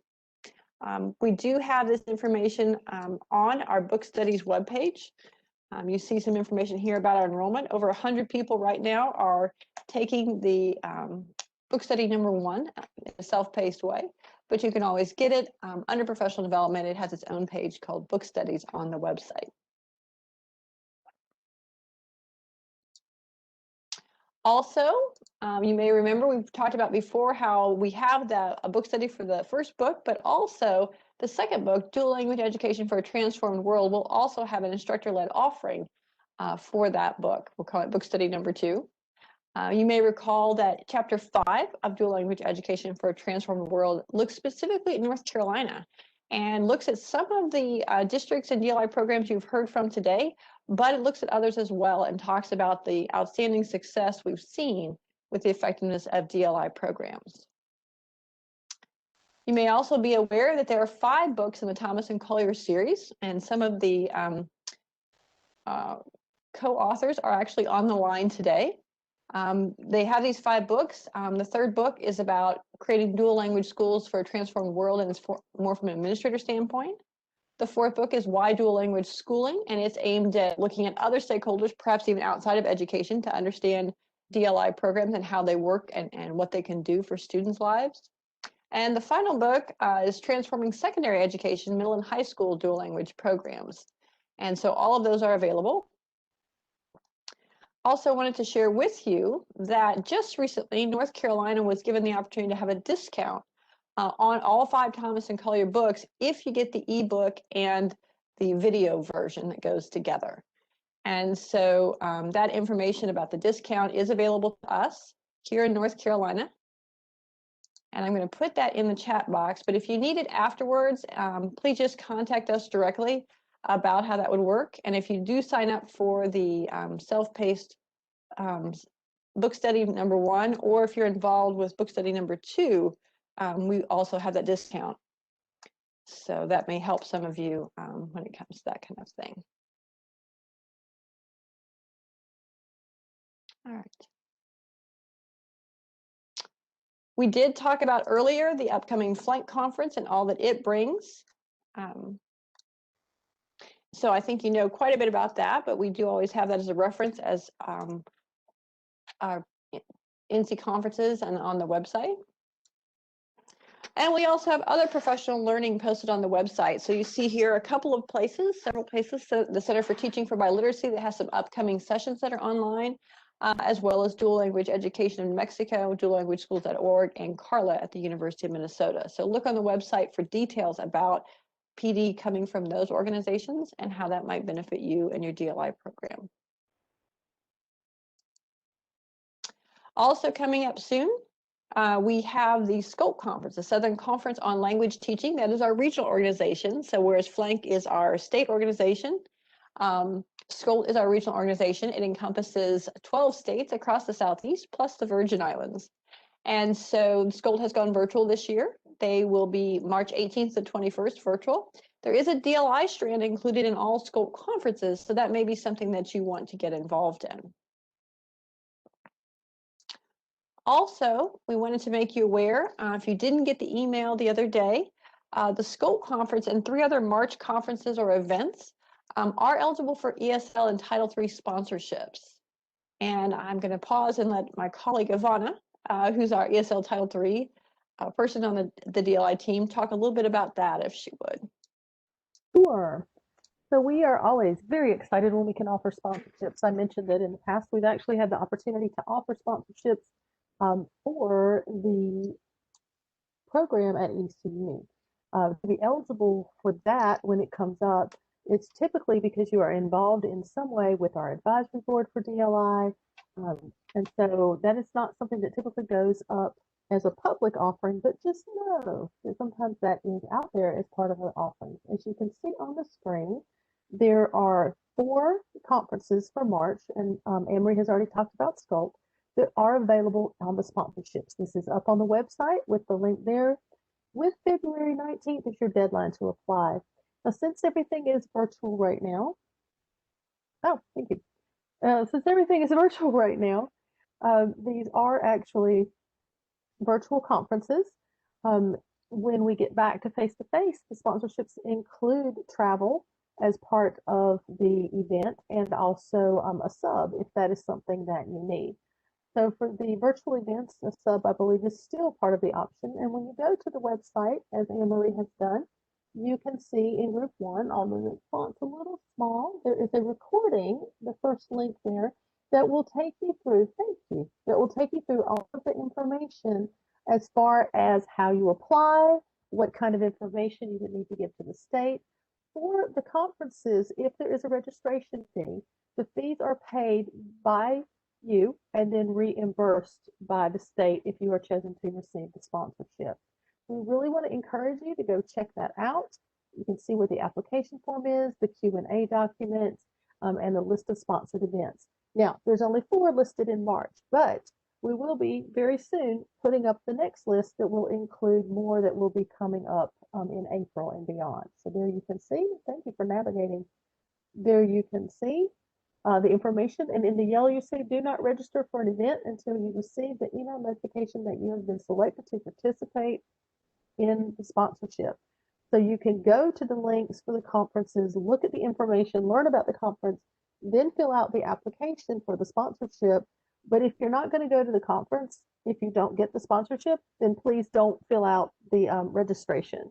But once you do receive notification that you've been chosen for the sponsorship, then you would fill out the registration for the particular conference, pay that fee, and then all the instructions on being reimbursed are back in that link for the PowerPoint that gives that information. So I'm curious to know if you'd raise your hand if you've ever received one of our sponsorships. If you could raise your electronic hand, I would love to see those of you who are still here, if anybody has. Great. I'm seeing some hands going up of people who have actually received some of those in the past. So fantastic.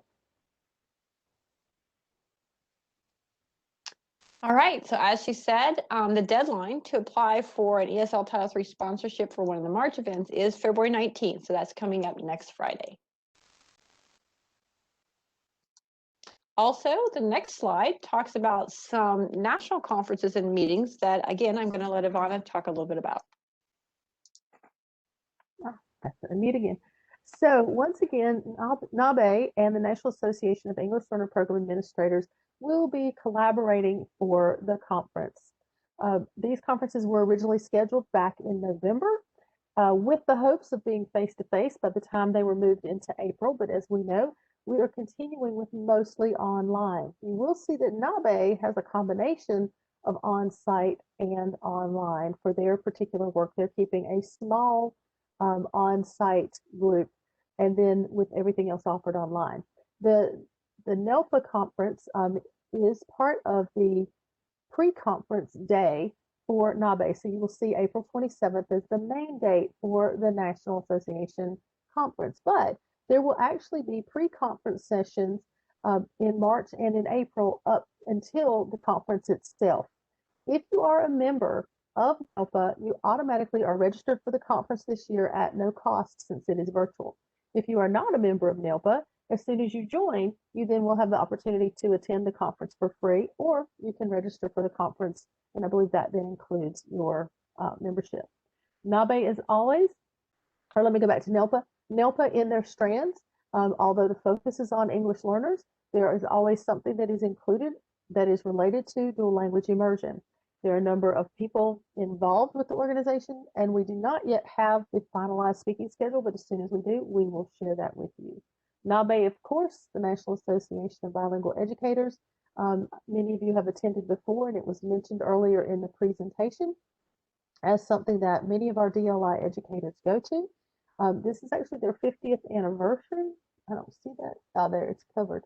And the opportunity there again, if you felt comfortable trying to go on site, they are offering some of that, but most of it is online with great presentations about dual language immersion from across the country.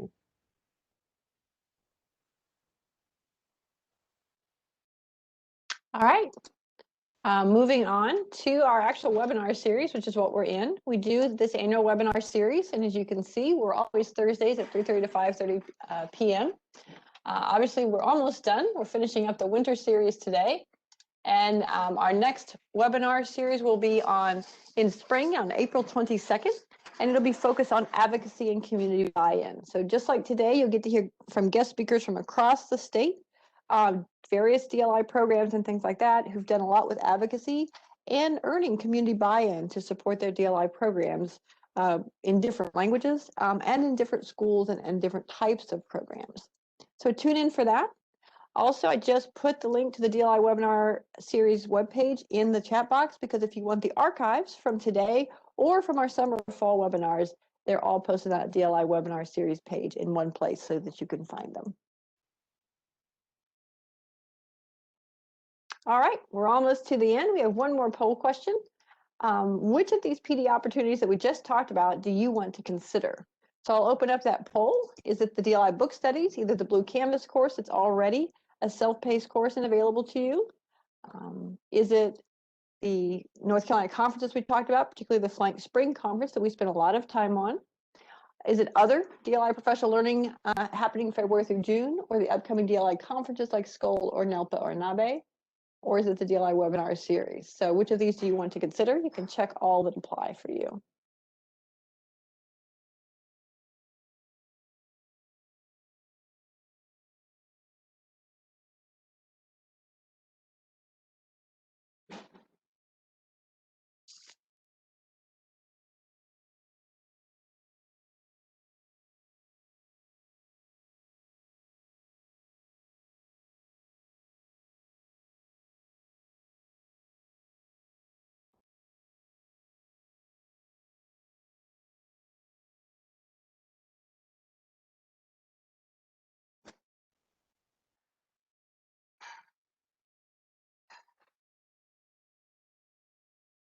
All right, our time is up. I'll go ahead and show you the results. Looks like there's sort of something for everybody here. The two most popular options were our North Carolina conferences like the FLANC Spring Conference and our webinar series. So we'll hope we'll see you at one or both of those coming up. We also have a lot of interest in some of the other DLI professional learning that's going to be happening February through June, including things like the upcoming DLI conferences at SCOL and NABE, and some interest too in the Dli Book Study courses, which you can access for the Blue Book right away if you would like. All right, that brings us to our questions and wrap up. I'm going to look for additional questions coming in the chat box, but I do want to share with you, just for wrap up purposes, the archives from this broadcast will be posted on our DLI webinars page within the next week. So look for them by next Thursday. Sometimes we get them posted a lot faster than that. Our archives will include a recording of this broadcast, our slides in 3 formats, so that if you want to repurpose these slides, you don't have to recreate them. You can download them as Google Slides, as PowerPoint slides, or as PDF. We'll also include any handouts and links like to the different types of professional learning that we heard about, so that those are easily accessible as well. Just a reminder, individuals who participate in the live broadcast of a DLI webinar can earn that 2 contact hours towards the CEU for licensure renewal. Your contact hour comes in the form of an email with an attached certificate, and look for that approximately 2 weeks from today, although again, sometimes we get those out a lot faster than 2 weeks.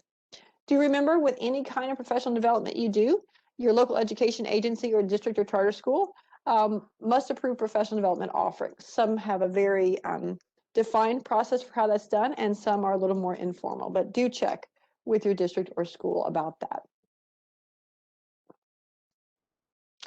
We do thank you for joining us today. We've got our DLI website posted here, and our contact information for both myself, Anne-Marie Gunter, as well as my colleague from ESL Untitled 3, Ivanna Manthrower-Anderson.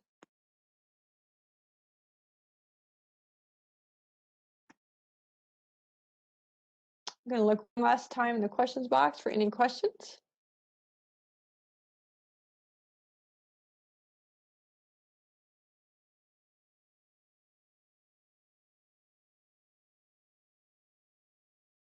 Don't see any questions right now, but if you have one, feel free to pop it in. Again, we thank you for joining us today, especially since we know that across the state, things are a bit gloomy with the weather, but we hope you've learned something that you can use today and give you something to think about as you move forward supporting DLI programs.